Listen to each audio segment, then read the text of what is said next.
Welcome to my YouTube channel, and today I want us to discuss about the Kenya's fake job scammers and also the youth unemployment crisis. And the basic question that we need to ask ourselves is why Kenyans youth are selling land for fake jobs and end up dying abroad. Why? The question that we want to ask ourselves is why.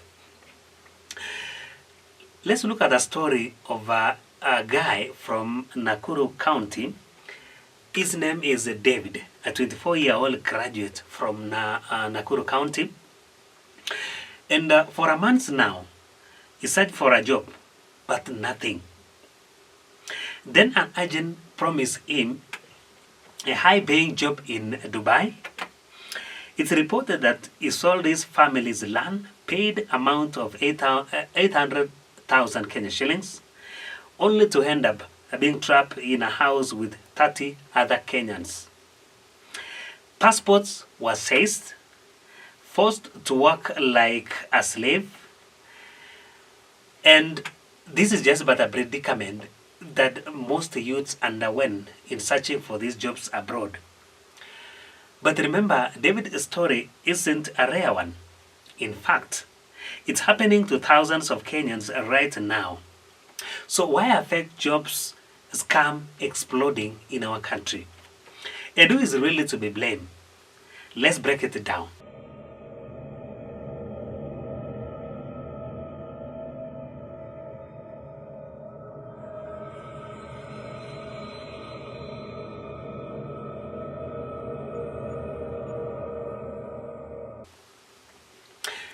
Remember, I've said we want to dwell into this subject, that is fake job scams. What's going on? Many people asking themselves, what's going on? Why is this issue ballooning? First of all, let's look at the scale of the problem. It is reported that Kenya's unemployment rate is over 35% for youth. That's millions of desperate Kenyan youth. And scammers know this very well. And that's how they operate. Let's look how these people operate. We are talking about the scammers. Number one, they run fake NGO jobs, show fake job ads on these social media platforms. Then we'll tell you to pay amount of 10,000 Kenya shillings or even 5,000 shillings for training. Then hence you pay, they furnish and ghost you. Remember we mentioned about David, a graduate from Nakuru, only 24-year-old. And we've said that he's not the one. We've heard about the story of a Finland student from Uasin Gishu County. So, and here's the worst part of it. Many victims don't report these scammers or this scam. Maybe for fear of shame. And because of this incident or because of this kind of behavior of not reporting the scam, now this is where the scammers thrive. Number two, who is to be blamed in all these scandals? Here, let's point fingers fairly. I know many people will just directly blame the government, blame the individual, but I want us to be a bit fair in pointing these hands. Number one, yes, the government, the way you and me believe that the government has a responsibility. Why are there no strict laws against fake job agencies? That is the question that lingers in most of the people's mind. Why is it so easy to scam in Kenya? And where are the real jobs in real essence? Affordable housing won't feed many graduates as the government may suggest. Secondly, education system. A university is just a mass producing degrees with no skills. Why are so many graduates unemployed or unemployable? Is it because of the different structures of the current market? Is it because of lack of skills? Or what is it? So I think we also need to blame our education system. And thanks to the government, because there is now a shift in curriculum from the older one to what we call now competence or curriculum, competent-based curriculum, where learners are being trained more of a skilled rather than the theory. Then number 3, remember, we've asked ourselves question of who is to be blamed. We've said the government. The reason as to why there's no strict laws, why are these job scammers ballooning, where are the real jobs? When you look at all those aspects, then you end up convinced that the government should be blamed for this. Then of course our education system I've mentioned. We also have the social media and technology at large. Here we are talking about the fake LinkedIn profiles. Remember, we've said that these scammers are very dynamic. Scammers now use AI, fake websites, and even end up deep fake interviews. Now, the question that we're asking ourselves is this: are platforms like WhatsApp doing enough, and social media at large doing enough to protect the youth against these scammers? Do you think they are doing enough? In my own opinion, no. Because these people have now shifted. They are now in online, and they have now even become more paradigm. They are now using an AI system to scam these youth. Then the victim themselves. Remember, initially I said that the worst part of this is that these people who have been scammed, they don't report. I know this sounds a bit harsh, but should young people be more careful, or is blaming them unfair when the jobs are scarce? I know these people or the youth must be a bit more careful.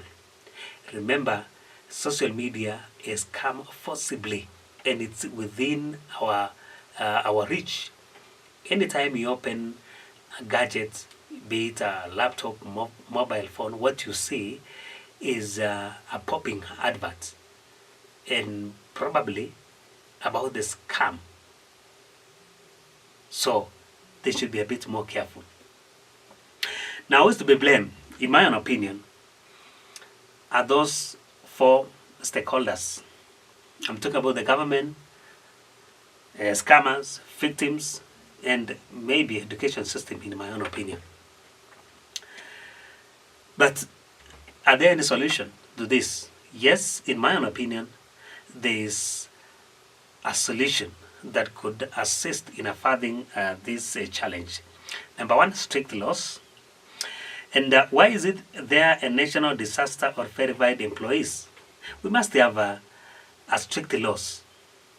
That I'm talking about the database. Why is it there a database, national database of verified employers, so that these youth can find enough information which is credible? Number 2, a public shaming. Activists are naming and shaming scammers online. Should we support this? I am of an opinion that yes, we should support this 100%. These people must be publicly ashamed or shamed. Number 2, or number 3 rather, is the skills over degrees. Should youth skip university for hustler like coding, content creation, or farming? There's been a debate all over on this issue of degrees and worthiness of degrees. You find that more jobless people are the degree holders, while the successful people, the rich guys in the city, are those people who are less learned. So should we encourage people to skip university for hustler like coding, content creation, or farming? It's upon you to decide. And I think number 4 of the better solution, we are talking about the mental health support, that as scam victims suffer as depression, they need to be helped. They need to be supported morally. They need to be talked about so that these people can regain their esteem even after going through this kind of disaster. Now, my parting shot is Kenya's fake job scam epidemic isn't just about conmen. It's a mirror reflecting on on a broken system, a system where desperation meets deception and a dream turn into nightmares. But there's one thing, change is possible. That's what we need to accept. With strict laws in order, smart choices, we've talked about carefulness, and collective action between all the partners, we can protect our youth from these scammers, so that will not take place. It's time for all of us, the government, institution, tech platforms, and even us as a citizen, to stop pointing fingers and start fixing the problem now. Let's keep this conversation going. Drop your thoughts or comments on my YouTube channel, and don't forget to like, share, and comment as we continue to expose the stories of this matter. That's where I come to the end of this topic: job scam and youth unemployment crisis in Kenya.